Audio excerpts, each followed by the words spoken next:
Buenos días. Vamos a dar inicio con la materia de estructuras socioeconómicas. El tema que vamos a abordar es la estructura y lo que es una superestructura. Aquí estamos partiendo desde la etapa del porfiriato y ya nos referimos aquí a lo que es una superestructura creada por Porfirio Díaz, cuya ideología era la conciencia social que estaba integrada por lo que era la religión, la moral y la ciencia. Por lo que respecta a las leyes institucionales eran aplicadas por el gobierno y el proletariado estaba conformado por lo que es los campesinos. Hasta 1910 la formación económica y social de nuestro país estaba basada en un gobierno a modo, es decir, que beneficiaba a lo que era la cúpula del poder en ese momento histórico, Porfirio Díaz y la gente de su entorno. Estuvo en el poder durante 30 años y en ese lapso se dieron carencias económicas debido a que la distribución de la riqueza era desigual. Razón por la cual surgieron brotes armados que se fueron condensando alrededor de Francisco y Madero y culminaron con lo que se conoce los tratados de Ciudad Juárez en 1911, donde se dio fin a lo que eran las escaladas militares en ese momento. Nuestra economía se organizó legalmente a partir de que se restauró la República en el siglo XIX, la cual se vio de alguna manera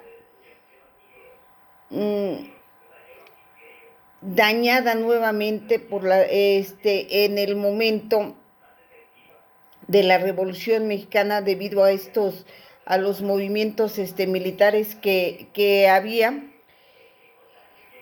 y estuvo lastimada esta economía de 1934 a 1970. Se puede decir que había cierta incompetencia durante esos sexenios. Nuestra economía se basó en lo que es el petróleo. Se cambiaron sistemas de capitalismo con socialismo de acuerdo a la conveniencia. Nuestro país contaba con recursos limitados, poca planeación económica y social. En la cuestión social, que es un sistema, un conjunto de relaciones que se establecen entre los individuos y los grupos con la finalidad de constituir cierto tipo de colectividad estructurados en campos que estaban definidas de actuaciones en los que se regulaban de alguna manera lo que eran los procesos de pertenencia, adaptación, participación, comportamiento, autoridad, burocracia y conflicto, entre otros. El concepto de sociedad se emplea en las ciencias sociales de todas las épocas con un significado y fundamentación diferente. Por ejemplo, en Roma se utilizaba para ir definiendo un grupo que estaba constituido por decisión voluntaria con una finalidad compartida. El filósofo griego Aristóteles consideró a la sociedad como un organismo vivo, concepción que el teólogo italiano Tomás de Aquino completó y desarrolló como una totalidad orgánica propia, base del pensamiento social cristiano.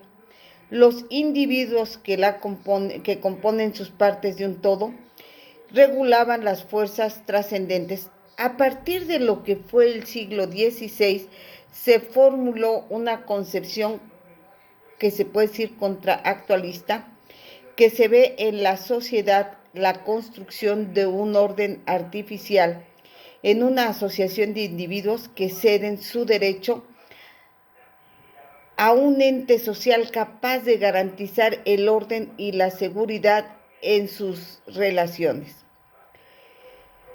Con el inicio de la industrialización, la sociedad desde el punto de vista económico se entendía como un conjunto de productores frente a los que se consideraban los no productores. Nuestro sistema político estaba formado por agentes políticos, instituciones políticas, sociales, religiosas, organizaciones no gubernamentales, compartimientos, creencias, normas, actitudes, ideales, valores y sus respectivas interacciones, que de alguna manera mantenían o modificaban el orden de que resultaba una determinada distribución de utilidades, conllevando el distinto proceso de decisión de los actores que modificaban la utilización del poder por parte del político a fin de que éste obtuviera un objetivo deseado.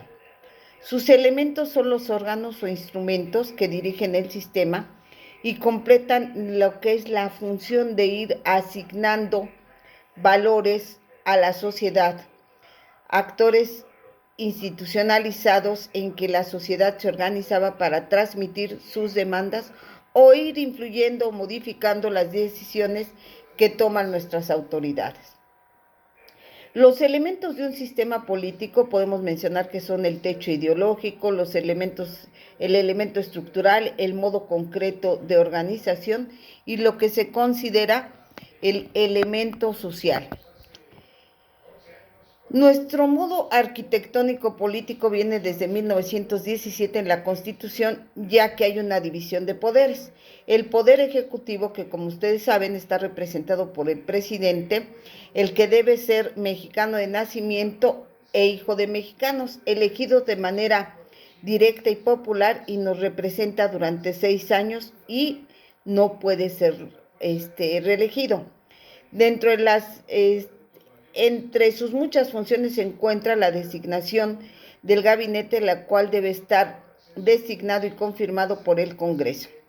El poder legislativo está representado por lo que es el Congreso de la Unión, que está dividido en 2 cámaras. La Cámara Alta, que corresponde a los senadores, y la Cámara Baja, que son los diputados.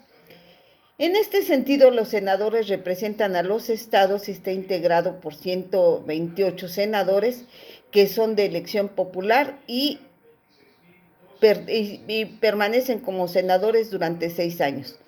En tanto que la Cámara Baja, que son los diputados, representan a los ciudadanos y deben ser 500 diputados, 300 elegidos y 200 de representación popular. Su periodo es de 3 años.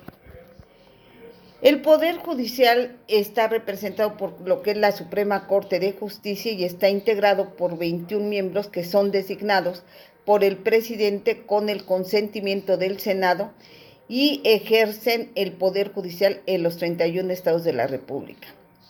El jefe del Ejecutivo de cada estado es el gobernador, elegido popularmente por 6 años.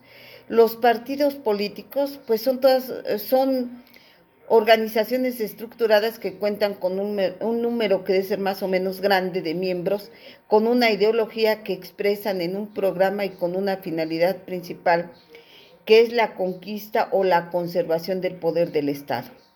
En nuestro país, esta definición no es real. La mayoría de los líderes de los partidos utilizan los recursos que están destinados del erario público para beneficio personal, en algunos casos utilizando y prometiendo a los ciudadanos sueños electorales.